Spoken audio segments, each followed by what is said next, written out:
بسم اللہ الرحمن الرحیم۔ بہت سے بہن بھائی، دکھیارے بہن بھائی جو کہ پیسے کی کمی کا شکار ہیں، پیسوں کی قلت ہے، محنت بھی کرتے ہیں لیکن پیسہ ہاتھ نہیں آتا، گھر میں تنگی ہے، لاچاری ہے، تو ان تمام لوگوں کو چاہیے کہ میرے آج کے وظیفے کو لازمی کر لیں۔ تو پھر کوئی بھی مسئلہ ہو، کوئی بھی پریشانی ہو، اللہ تعالیٰ اس وظیفے کے صدقے میں حل کر دیں گے۔ اگر کسی کو بیماری کا مسئلہ ہے، بیماری نے آن گھیرا ہے، تو وہ بھی اللہ کو پکاریں گے اس عمل کے صدقے میں، تو اللہ تعالیٰ ان کو شفا دیں گے۔ اگر گھر میں کوئی پریشانی ہے تو اس وظیفے کے صدقے میں اللہ پریشانیوں سے نجات دیں گے۔ یہ وظیفہ مال و دولت کا خاص وظیفہ ہے۔ جب آپ اس کو اپنے گھر میں رزق کے لیے پڑھیں گے، مال و دولت کے لیے پڑھیں گے، تو انشاءاللہ یہ وظیفہ آپ کو مالدار کر دے گا، آپ کے گھر میں مال و دولت کے ڈھیر لگا دے گا۔ تو آپ اس وظیفے کو لازمی کریں۔ اس وظیفے کو کرنے کے لیے کوئی شرط نہیں، کوئی پابندی نہیں، آپ روزانہ اس عمل کو کیا کریں، روزانہ اس عمل کو بجا لائیں۔ اس عمل کو کرنے کا ایک وقت خاص ہے کہ آپ اس کو نماز عشاء یا نماز تہجد میں کیا کریں۔ پھر آپ دیکھیں کہ یہ عمل کتنا پاورفل ثابت ہوگا اور کس طرح سے آپ کے تمام مسائل کو حل کر دے گا۔ یعنی آپ جو آج کا عمل ہم آپ کو بتانے لگے ہیں، یہ جمعہ کے دن بھی کریں، ہفتہ کے دن بھی کریں، اتوار کے دن بھی کریں، اس طرح سے پیر، منگل، بدھ، جمعرات، جمعہ، سارے دن آپ روزانہ اس عمل کو کر لیا کریں۔ صرف 1 منٹ کا یہ عمل ہے، بہت ہی مختصر عمل ہے، آپ کو صرف چند منٹ ہی لگیں گے اس عمل کو کرنے میں، لیکن بہت ہی مجرب عمل ہے، دولت کا خاص عمل ہے، غیب سے رزق حاصل کرنے کا کروڑوں کا یہ وظیفہ ہے۔ آپ جتنی بھی دولت اللہ سے مانگیں گے، اللہ پاک آپ کو عطا فرما دیں گے انشاءاللہ۔ لیکن آپ کوشش کریں کہ اس عمل کو روزانہ نماز عشاء کے بعد کر لیا کریں۔ اگر نماز عشاء میں نہ کر سکیں تو نماز تہجد میں اس عمل کو کرنے کا معمول بنا لیں۔ چند دنوں میں ہی آپ دیکھیں گے اللہ تعالیٰ آپ کی قسمت سنوار دے گا۔ اس وظیفے کے صدقے میں اللہ پاک آپ کو اتنا عطا فرمائیں گے کہ ساری دنیا حیران رہ جائے گی، لوگ آپ کے آگے پیچھے گھومیں گے۔ یہ رات کا وظیفہ ہے، رات کو کرنے والا وظیفہ ہے، نماز عشاء کے بعد اس کو کریں۔ جب آپ اپنے تمام گھر کے کاموں سے فارغ ہو چکے ہوں اور نماز عشاء ادا کر لیں، تو نماز عشاء ادا کرنے کے بعد 2 منٹ کا یہ عمل بھی کر لیا کریں۔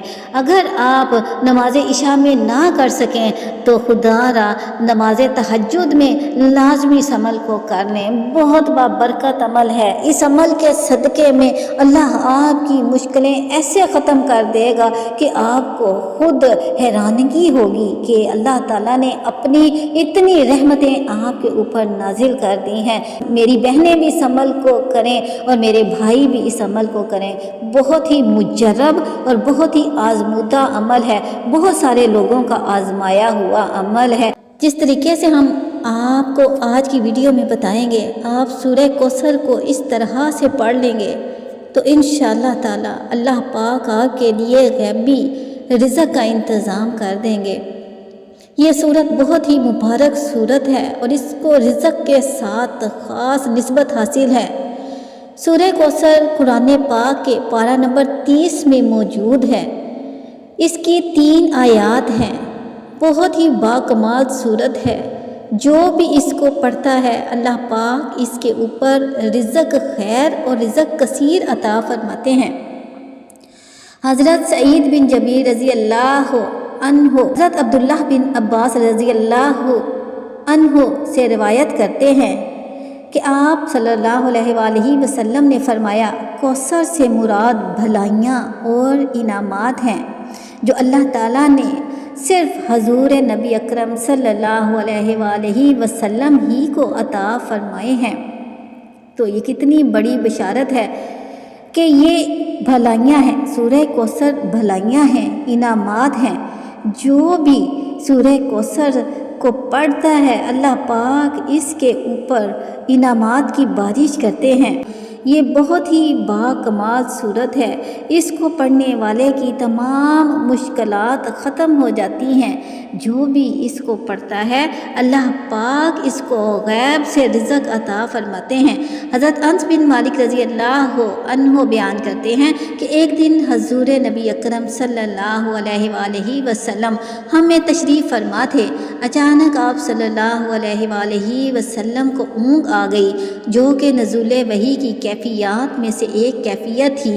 پھر آپ صلی اللہ علیہ وآلہ وسلم نے مسکراتے ہوئے سر اٹھایا تو ہم نے عرض کیا، یا رسول اللہ، کس چیز نے آپ صلی اللہ علیہ وآلہ وسلم کو ہنسایا ہے؟ آپ صلی اللہ علیہ وآلہ وسلم نے فرمایا، ابھی مجھ پر یہ سورہ مبارکہ نازل ہوئی ہے۔ بے شک ہم نے آپ کو خیر اور فضیلت میں بے انتہا کثرت بخشی ہے، بس آپ اپنے رب کے لیے نماز پڑھا کریں اور قربانی دیا کریں، یہ ہدیہ تشکر ہے۔ بے شک آپ کا دشمن ہی بے نسل اور بے نام و نشان ہوگا۔ پھر آپ صلی اللہ علیہ وآلہ وسلم نے فرمایا، تم جانتے ہو کوثر کیا ہے؟ ہم نے عرض کی، اللہ تعالیٰ اور اس کا رسول صلی اللہ علیہ وآلہ وسلم ہی بہتر جانتے ہیں۔ آپ صلی اللہ علیہ وآلہ وسلم نے فرمایا، کوثر وہ نہر ہے جس کا میرے رب نے مجھ سے وعدہ کیا ہے، اس میں خیر کثیر ہے، وہ ایک حوض ہے جس پر میری امت کے لوگ قیامت کے دن پانی پینے کے لیے آئیں گے۔ آج جمعے کا مبارک دن ہمارا وظیفہ بھی سورہ کوثر سے متعلق ہے۔ جو بندہ بھی سورہ کوثر کو اس طرح سے پڑھے گا جیسے ہم آپ کو بتا رہے ہیں تو انشاءاللہ اس کو خیر کثیر حاصل ہوگا، اس کو رزق کثیر حاصل ہوگا، کیونکہ سورہ کوثر ہے ہی رزق کی صورت۔ جو بھی اس کو پڑھتا ہے وہ مالدار ہو جاتا ہے۔ اس کو آپ جتنی تعداد میں ہم بتا رہے ہیں آج سے ہی اتنی تعداد میں پڑھنا شروع کر دیں، اللہ پاک کی نوازشیں آپ کے اوپر ہوں گی۔ معزز سامعین، وظیفے کو جاننے سے پہلے آپ لوگوں سے درخواست ہے کہ میرے چینل کو لازمی سبسکرائب کر دیں اور میری اس ویڈیو کو زیادہ سے زیادہ لائک کریں اور شیئر کریں۔ آج کا ہمارا عمل سورہ کوثر سے متعلق ہے، یہ آپ نے کتنی تعداد میں پڑھنا ہے اس کو جاننے کے لیے ضروری ہے کہ ہماری ویڈیو کو آخر تک دیکھیے گا۔ آپ دنیا کے جس بھی کونے میں بیٹھے ہوں، جیسے ہی ہماری ویڈیو آپ کے سامنے آئے آپ اس کو کھول کر لازمی دیکھیں اور دیکھیں کہ کتنا قیمتی سورہ کوثر کا عمل اس میں چھپا ہے، اس میں بیان کیا گیا ہے۔ آج کا ہمارا عمل کچھ اس طرح سے ہے کہ ہم نے سورہ کوثر کو 33 مرتبہ پڑھنا ہے۔ اب کس طرح سے پڑھنا ہے، کس ترتیب سے پڑھنا ہے، یہ جاننے کے لیے اب آپ اس ویڈیو کو ایک لمحے کے لیے بھی اسکپ نہ کریے گا، پورا اس عمل کو جان لیجئے تاکہ آپ عمل کو اچھے طریقے سے سمجھ سکیں اور اس کی برکتوں سے آپ فیض یاب ہو سکیں۔ چلیں اب ہم اپنے وظیفے کی طرف چلتے ہیں کہ ہم نے کس طرح سے اس عمل کو کرنا ہے۔ اس عمل کو کرنے کے لیے آپ نے سب سے پہلے ایک مرتبہ پڑھ لینا ہے، اعوذ باللہ من الشیطان الرجیم، ایک مرتبہ۔ پھر اس کے بعد آپ نے پڑھ لینا ہے بسم اللہ الرحمن الرحیم، ایک مرتبہ۔ یعنی آپ نے وظیفہ شروع کرنے سے پہلے ایک مرتبہ اعوذ باللہ من الشیطان الرجیم پڑھ لینا ہے، پھر اس کے بعد ایک مرتبہ بسم اللہ الرحمن الرحیم کو پڑھ لینا ہے، پھر اس کے بعد آپ نے درود ابراہیمی پڑھنا ہے۔ اس عمل میں آپ نے درود ابراہیمی ہی پڑھنا ہے جو نماز میں پڑھا جانے والا درود پاک ہے۔ چلیں ثواب کی نیت سے ہم بھی پڑھ لیتے ہیں، اللہم صلی علی محمد وعلی آل محمد کما صلیت علی ابراہیم وعلی آل ابراہیم